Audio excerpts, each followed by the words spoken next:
A knock beyond lightning and thunder. Boy, has Wankhede witnessed a wonder. Abhishek Sharma has had himself a night of dreams in the city of dreams. He's lit up Maximum City with 13 maximums.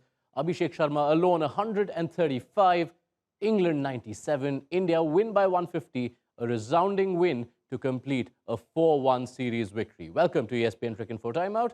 We're joined by Sanjay Manjrekar to look back on what was a rather quick affair at Wankhede. Sanjay finished a lot earlier than a lot of IPL games at this ground have. Well, great opening from you.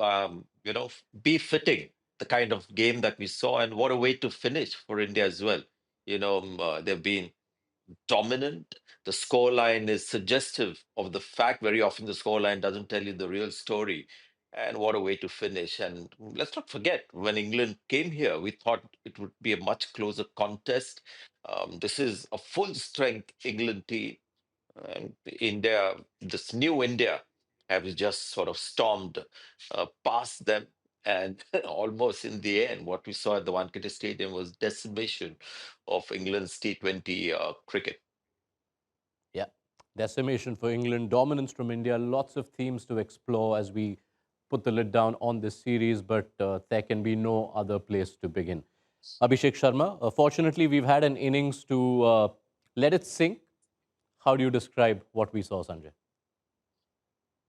Well, the talent was obviously there when we saw him with Sunrisers Hyderabad in the IPL. Then, a few matches for India. We had those two big scores to go by before this series and a lot of in between, a lot of no starts.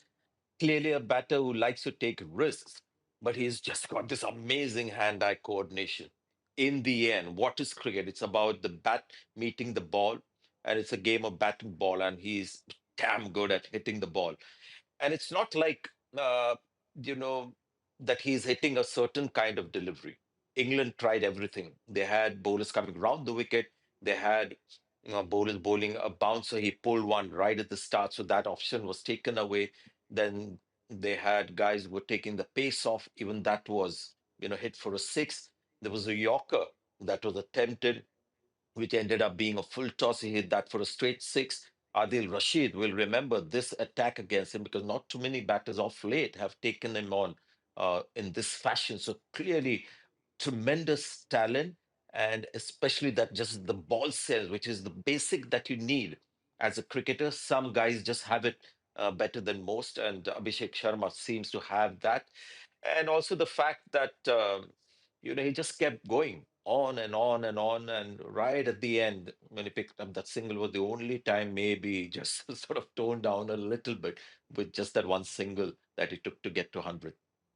Yeah. We try to look into the numbers and see what he's been doing in this series. And what is thrown up is interesting. It's a small sample, but the T20Is he had played before this England series, Abhishek Sharma only had 17% of his runs down the ground in the arc between long off and long on. In this series, that number has gone up to 37. And if you consider the arc from cover to long on, he scored nearly two-thirds of his runs over there. What does that point out to you? So when you see batters hitting bowlers down the line, I know now we have dominant batters who play the we behind, but that is actual complete dominance and control of a bowler. And it's amazing that this is a huge difference from the last time round. All you can say is that he's grown to be a very confident batter, and has discovered, very often you discover your ability when you're tested the most. And this was a high quality bowling attack, people like Jofra Archer going at a throat, and he was just massacring all of them. Um, just that little movement that he goes right back, trigger movement, and then sort of wades into the shots. He just maybe just opened up the possibility that I can hit these guys out there, and discovered that we can do that quite easily. And once you start hitting bowlers straight, then you don't miss too many as well. He's got a good bat swing. I can attribute that difference to just the fact that he thought, wow, I can do this quite comfortably. Why try something that is not maybe as convincing or a little high risk as well? It's just growth of a batter and tells you what self confidence can do. Because we were talking about Yashasvi Jaiswal being an option and Abhishek Sharma not having enough scores. And look what he's done in the series. Yeah, can think of one Indian left-hander from the past who thrived in that arc down the ground. And guess what? Abhishek Sharma has spent a fair amount of time with him. Wouldn't Yuvraj Singh be a beaming man tonight, wherever he was watching this from? Also, quite a contrast. You spoke of how Abhishek countered the threat of Jofra Archer and the others. His opening partner, with a lot more experience behind him, has had a quiet series. But he wouldn't mind the way he started off today because that nemesis, the short ball and the pull shot, worked well for him twice. And there's only one thing that I thought he'll do that differently once he played those, pull shots. He has started this new thing, right? We all know about Sanju Samson now going outside leg stump, the back foot trigger movement, and then looking to play everything on the offside. And if there was anything on the leg side, he was just playing a fine glance. But now the England bowlers are bowling into his body, so he's sort of cramped for room trying to play that shot. Doesn't get room because he's not coming inside the line of the ball to play it. Plus, I think he's getting a little slow as well. The ball seems to be rushing onto him. So that's something that he needs to work on. After playing those shots, he could have maybe just changed his trigger movement a little bit, got onto the off stump because these players do that quite comfortably. So little, street smartness at the right time should see him through. But as I've said before, and I maintain that the guys, when they play well, the kind of peaks that they reach. So when they are down at the bottom, we need to sort of be patient. Mm. But ever so often, the situation presents itself where the think tank has to take tougher calls. Uh, Both Abhishek and Samson have got a run of 12 games together. You would have said before this England series that Samson, if you had to pick one, was having the better time with a more consistent run of scores.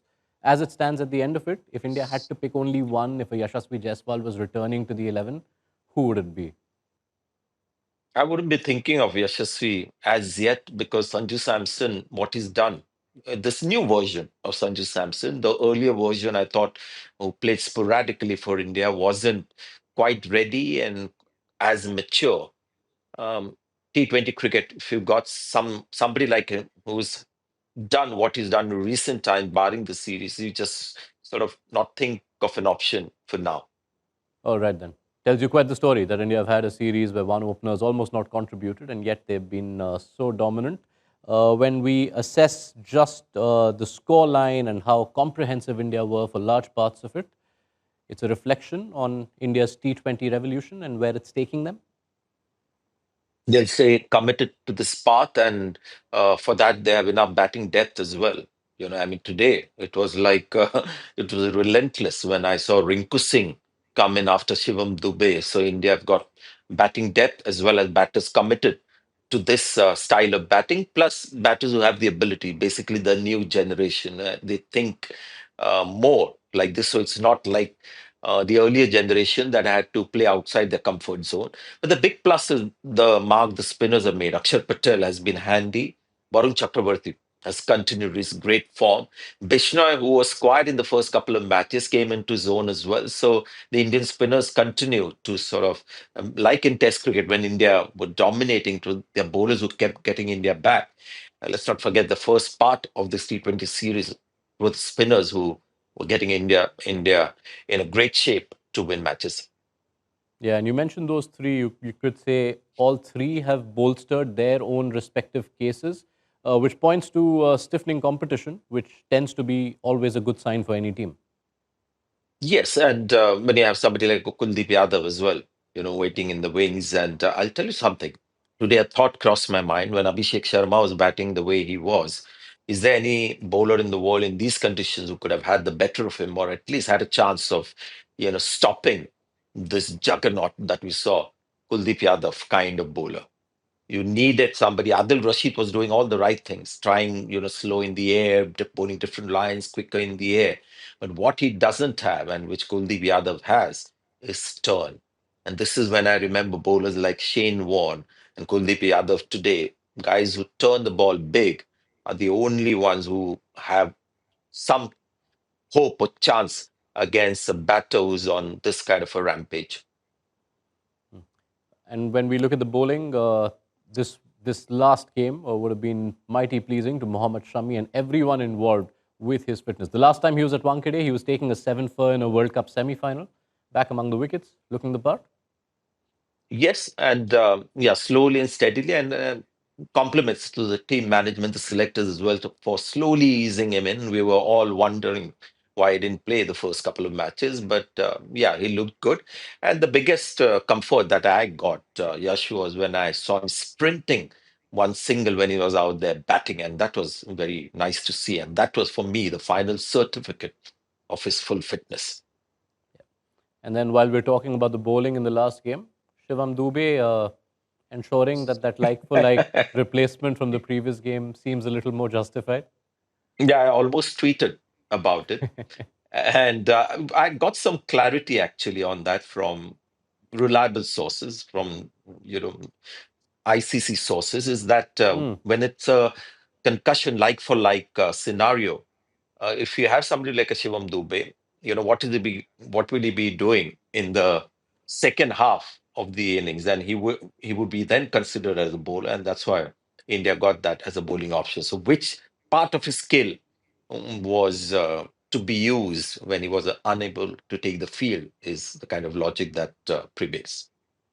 Yeah, but my more serious question around Shivam Dube involves how he's come into the side, played the last two games, made vital hands in both, and also shown that he can bowl a bit. So he's continuing to keep himself important and relevant in this T20I setup.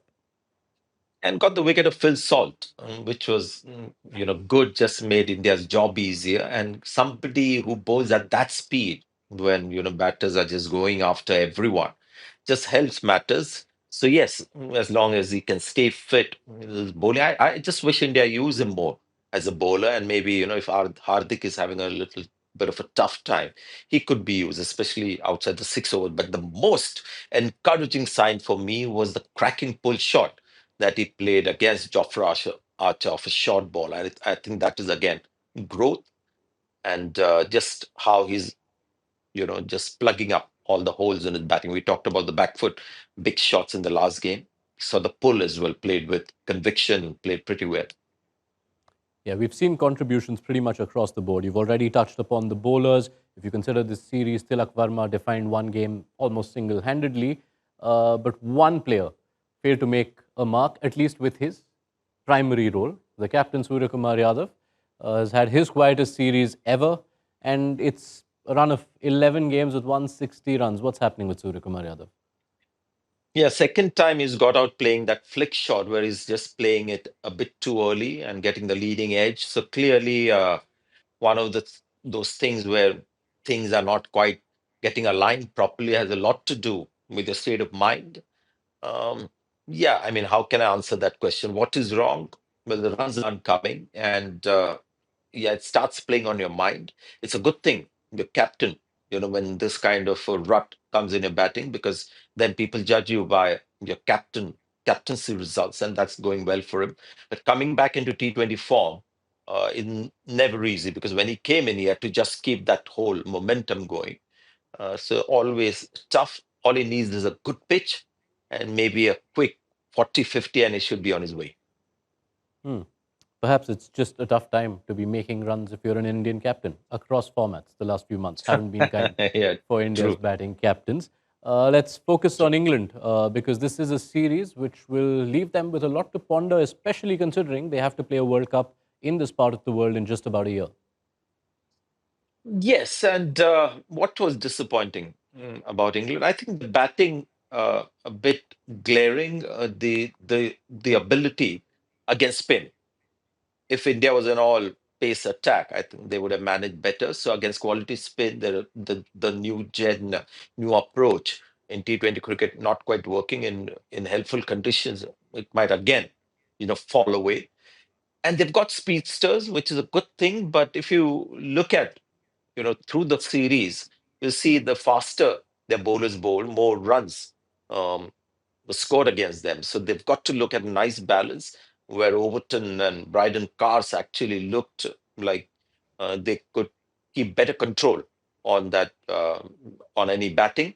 Jofra Archer is quick, but tends to give you a certain hit me ball. So they'll have to work out whether speed is the only reason why a bowler should be picked, or go for the typical T20 bowlers when batters like Abhishek Sharma are on, and they know how to, because that is their job, those kind of tricky bowlers, slow, medium bowlers, and maybe a spinner somewhere in pace not really working, even if it's quality in other formats.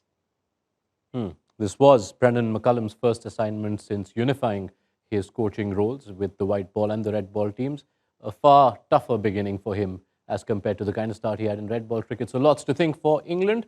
That's where we will end our thinking and talking, Sanjay. Thank you so much. Been a Thank pleasure you. having your company through this T20I contest. Sanjay will be back with us as timeout changes to match day for the ODI series that begins in Nagpur. Be sure to join us then on ESPN Cricinfo.